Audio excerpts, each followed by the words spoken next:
Early in the morning, all the chief priests and the elders of the people came to the decision to put Jesus to death.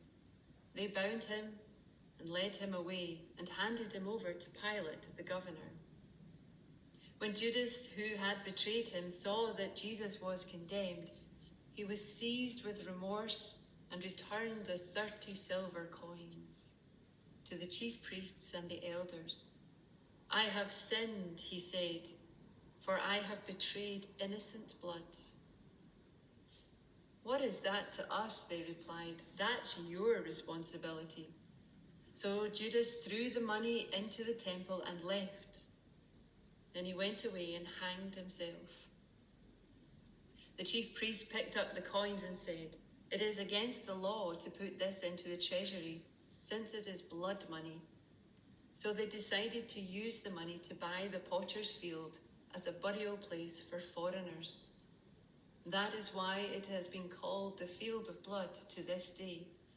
Then what was spoken by Jeremiah the prophet was fulfilled.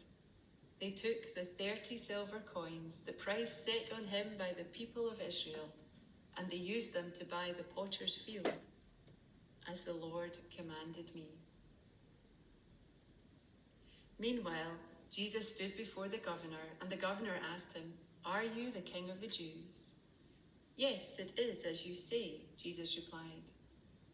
When he was accused by the chief priests and the elders, he gave no answer.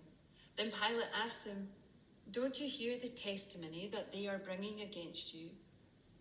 But Jesus made no reply, not even to a single charge, to the great amazement of the governor. Now it was the governor's custom at the feast to release a prisoner chosen by the crowd. At that time they had a notorious prisoner called Barabbas. So when the crowd had gathered, Pilate asked them, "Which one do you want me to release to you, Barabbas or Jesus, who is called Christ?" For he knew it was out of envy that they had handed Jesus over to him. While Pilate was sitting on the judge's seat, his wife sent him a message. "Don't have anything to do with this innocent man, for I have suffered a great deal today in a dream because of him." But the chief priests and the elders persuaded the crowd to ask for Barabbas and to have Jesus executed. "Which of the two do you want me to release to you?" asked the governor. "Barabbas," they answered. "What shall I do then with Jesus, who is called Christ?" Pilate asked. They all answered, "Crucify him." "Why? What crime has he committed?" asked Pilate. But they shouted all the louder, "Crucify him." When Pilate saw that he was getting nowhere, but that instead an uproar was starting, he took water and washed his hands in front of the crowd. "I am innocent of this man's blood," he said. "It is your responsibility." All the people answered, "Let his blood be on us and on our children." Then he released Barabbas to them, but he had Jesus flogged and handed him over to be crucified. Then the governor's soldiers took Jesus into the praetorium and gathered the whole company of soldiers round him. They stripped him and put a scarlet robe on him, and then twisted together a crown of thorns and set it on his head. They put a staff in his right hand and knelt in front of him and mocked him. "Hail, King of the Jews," they said. They spat on him and took the staff and struck him on the head again and again. After they had mocked him, they took off the robe and put his own clothes on him. Then they led him away to crucify him. As they were going out, they met a man from Cyrene named Simon, and they forced him to carry the cross. They came to the place called Golgotha, which means the place of the skull. There they offered Jesus wine to drink mixed with gall, but after tasting it, he refused to drink it. When they had crucified him, they divided up his clothes by casting lots. and sitting down, they kept watch over him there.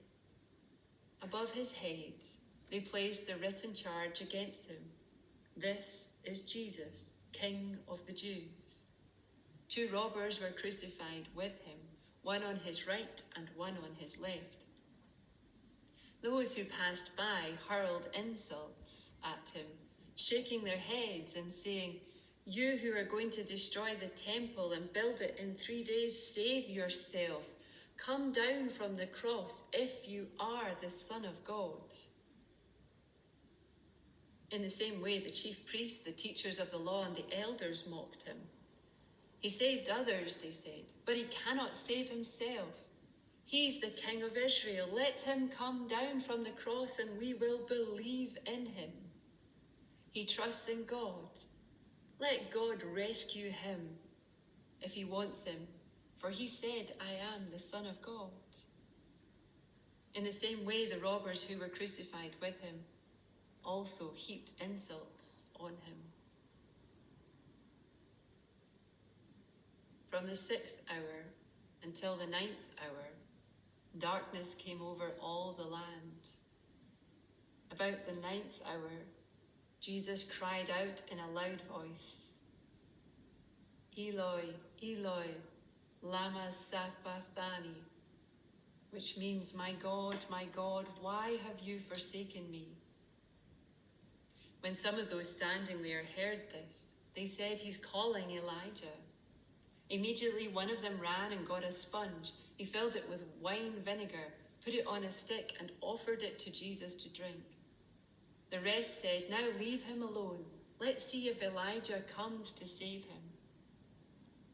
And when Jesus had cried out again in a loud voice, he gave up his spirit. At that moment, the curtain of the temple was torn in two from top to bottom. The earth shook and the rocks split. The tombs broke open, and the bodies of many holy people who had died were raised to life. They came out of the tombs, and after Jesus' resurrection, they went into the holy city and appeared to many people. When the centurion and those with him were guarding Jesus saw the earthquake and all that happened, they were terrified and exclaimed, "Surely he was the Son of God." Many women were there watching from a distance. They had followed Jesus from Galilee to care for his needs. Among them were Mary Magdalene, Mary the mother of James and Jones, and the mother of Zebedee's sons.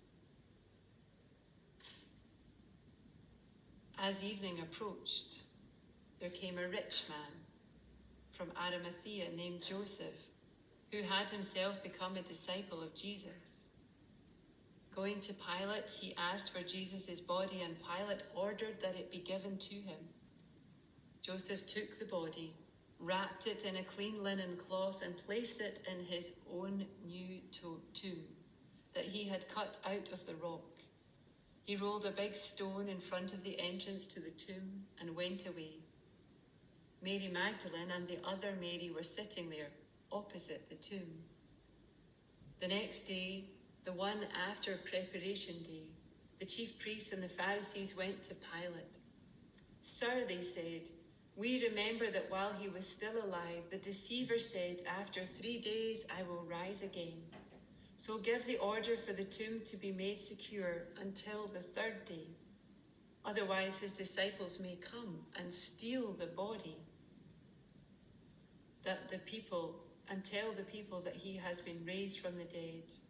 This last deception will be worse than the first." "Take a guard," Pilate answered. "Go, make the tomb as secure as you know how." So they went and made the tomb secure by putting a seal on the stone and posting the guard. Amen, and thanks be to God.